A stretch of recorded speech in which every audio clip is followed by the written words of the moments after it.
எல்லாருக்கும் வணக்கம். 5 மினிட் அறிவியலுக்கு மீண்டும் உங்களை வரவேற்கிறோம். நாம இன்னைக்கு நம்ம பூமியிலேயே ரொம்ப வினோதமான நம்பவே முடியாத சில இடங்களுக்கு ஒரு சூப்பர் டூர் போக போறோம். ரெடியா? நம்ம பூமி பத்தி நமக்கு எல்லாமே தெரியும் தானே நினைச்சிட்டு இருக்கோம். ஆனா நாம இப்ப பார்க்க போற இடங்கள்லாம் சத்தியமா சொல்றேன், ஏதோ ஒரு சயின்ஸ் ஃபிக்ஷன் படத்துல வர்ற மாதிரி வேற ஒரு கிரகத்துக்கு போனா எப்படி இருக்குமோ அப்படி இருக்க போகுது. சரி வாங்க, நம்ம கிரகத்தோட ஆச்சரியமான விசித்திரமான ரகசியங்களை ஒன்னொன்னா நாம சேர்ந்து பார்க்கலாம். நம்மளோட முதல் ஸ்டாப் மெக்சிகோல நைக்காங்கிற இடத்துல. பூமிக்கு அடியில சுமார் 300 மீட்டர் ஆழத்துல இருக்கு. யோசிச்சு பாருங்களேன், இந்த அதிசயமான இடம் 2000வது வருஷம் வரைக்கும் யாருக்குமே தெரியாது. தற்செயலா ஒரு விபத்துல தான் இதை கண்டுபிடிச்சிருக்காங்க. அங்க சுரங்க தொழிலாளர்கள் ஈயம், வெள்ளி மாதிரி சாதாரண தாதுக்களை தேடிதான் போயிருக்காங்க. ஆனா உங்களுக்கு கிடைச்சது என்னன்னு தெரியுமா? இதுவரைக்கும் மனிதர்களே பாத்திராத, நம்பவே முடியாத ஒரு பிரம்மாண்டமான, ஆனா அதே சமயம் ரொம்பவே அபாயகரமான ஒரு இயற்கை அதிசயம். இப்போ இந்த இடம் பாக்குறதுக்கு மட்டும் பிரம்மாண்டமா இல்ல, இது மனிதர்கள் வாழ்றதுக்கு துளியும் சாத்தியமில்லாத பூமியிலேயே மிக கடுமையான சூழல் கொண்ட இடங்கள்ல ஒண்ணுன்னு சொல்லலாம். அங்க வெப்பநிலை எவ்வளவு தெரியுமா? அப்பப்பா, 58 டிகிரி செல்சியஸ். அதாவது கிட்டத்தட்ட 136 டிகிரி ஃபாரன்ஹீட். அதுவும் 100% ஈரப்பதத்தோட. சும்மா யோசிச்சு பாருங்களேன், நம்ம ஊர்ல மே மாசம் வர அக்னி நட்சத்திர வெயிலையே நம்மால தாங்க முடியல. அப்போ இது எந்த லெவல்ல இருக்கும்? இந்த மாதிரி ஒரு மோசமான சூழல்ல நம்ம உடம்புலயே ரொம்ப குளிர்ச்சியான இடம் எது தெரியுமா? நம்ம நுரையீரலுக்கு உள்ளதான். இதனால காத்துல இருக்கிற ஈரப்பதம் அங்கேயே சுருங்க ஆரம்பிச்சு தண்ணியா மாறிடுமா. அதனால எந்த ஒரு பாதுகாப்பு உபகரணமும் இல்லாம வெறும் 10 நிமிஷத்துக்கு மேல அங்க இருந்தீங்கன்னா அவ்வளவுதான், உங்க நுரையீரலுக்குள்ளேயே நீங்க மூழ்கி இறந்து போறதுக்கு வாய்ப்பு இருக்கு. கேட்கவே ஷாக்கிங்கா இருக்கு இல்லையா?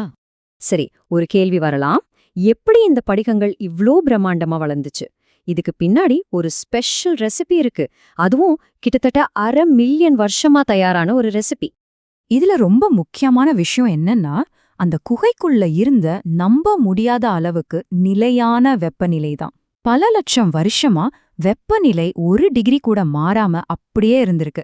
இதுதான் அந்த படிகங்கள் எந்த தடையும் இல்லாம ரொம்ப மெதுவா தொடர்ச்சியா வளர்றதுக்கு காரணமா இருந்திருக்கு. வாவ்! ஓகே, அந்த கொதிக்கிற வெப்பத்திலிருந்து வெளியே வந்து நேரா ஒரு உல்டா அனுபவத்துக்கு போகலாம். வாங்க, பூமியோட இன்னொரு மூலைக்கு, அதாவது மிக குளிரான இடமான அண்டார்டிகாவுக்கு போகலாம்.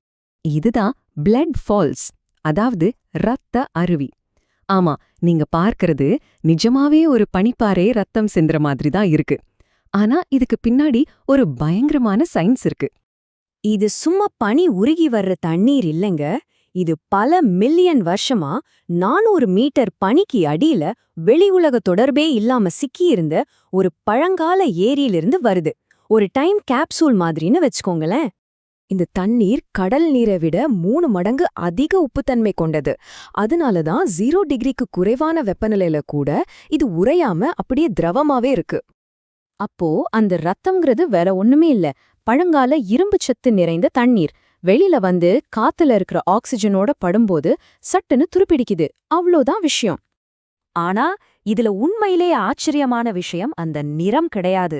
அந்த தண்ணீர்ல என்ன உயிரினம் வாழுதுங்கிறது தான் இந்த இடத்தோட உண்மையான மர்மமே. இந்த சுற்றுச்சூழல் நாம உயிர் வாழவே முடியாதுன்னு நினைச்ச ஒரு சூழல்ல, அதாவது சூரிய ஒளியோ ஆக்சிஜனோ இல்லாத இடத்துல கூட உயிரினங்கள் செழிக்க முடியும்னு நிரூபிக்குது. இது நமக்கு செவ்வாய் கிரகம் மாதிரி வேற கிரகங்கள்ல உயிர் இருக்கான்னு தேடுறதுக்கு ஒரு பெரிய க்ளூ கொடுக்குது. நம்மளோட கடைசி பயணமா நாம இந்தோனேஷியாவில உள்ள கவா ஐஜன் எரிமலைக்கு போறோம். இங்கேயும் நம்மள ஆச்சரியப்படுத்துற மாதிரி வேற உலகத்திலிருந்து வந்த மாதிரி பிரகாசமான நிறங்கள் இருக்கு. ஆனா ஜாக்கிரதை, அது ரொம்பவே அபாயகரமானது. நீங்க ஆன்லைன்ல இது சம்பந்தமான படங்களை பார்த்திருக்கலாம். நிறைய பேர் இதை நீல நிற எரிமலை குழம்புன்னு சொல்லுவாங்க. ஆனா உண்மை அதில்ல. அதுக்கு பின்னாடி இருக்கிறது முழுக்க முழுக்க கெமிஸ்ட்ரி. ராத்திரி நேரத்துல எரியிற கந்தக வாயுக்களால இந்த எரிமலை ஒரு மர்மமான நீல நிற தீப்பிழம்புகளால மூடப்பட்டிருக்கும். அதே சமயம் அதோட எரிமலை வாயில கண்ண பறிக்கிற டர்கைஸ் நிறத்துல ஒரு ஏரி இருக்கு. ரெண்டுமே பார்க்க அட்டகாசமா இருக்கும். இதுல தெரியாம கூட கால் வச்சிடாதீங்க. இந்த ஏரி உலகத்திலேயே மிக அதிக அமிலத்தன்மை கொண்ட இடங்கள்ல ஒண்ணு. நம்ம கார் பேட்டரியில இருக்கிற ஆசிட்டை விட இது ரொம்ப பவர்ஃபுல். சோ பிரம்மாண்டமான படிகங்கள்ல இருந்து ரத்தம் சிந்தும் பனிப்பாறைகள் வரைக்கும், அப்புறம் நீல நிற நிரப்பு வரைக்கும் நம்ம கிரகம் எவ்ளோ விசித்திரமான ஆச்சரியமான விஷயங்களை தனக்குள்ள மறைச்சு வச்சிருக்குன்னு இந்த இடங்கள் நமக்கு சூப்பரா காட்டுது இல்லையா? இதுல இருந்து என்ன தெரியுதுன்னா, இவ்ளோ டெக்னாலஜி வளர்ந்த பிறகும் நம்ம காலடியிலேயே இன்னும் நாம கண்டுபிடிக்காத நம்ப முடியாத பல ரகசியங்கள் புதைஞ்சுகிட்டே தான் இருக்கு. இந்த விசித்திரமான பயணம் உங்களுக்கு பிடிச்சிருந்தா அந்த லைக் பட்டனை தட்டி விடுங்க, உங்க நண்பர்களோட ஷேர் பண்ணுங்க, மறக்காம சப்ஸ்கிரைப் பண்ணுங்க. உங்க கருத்துக்களை கீழே கமெண்ட்ல சொல்லுங்க. நாளைக்கு இதே நேரத்துல உங்களை சந்திக்கிறேன். அது வரைக்கும்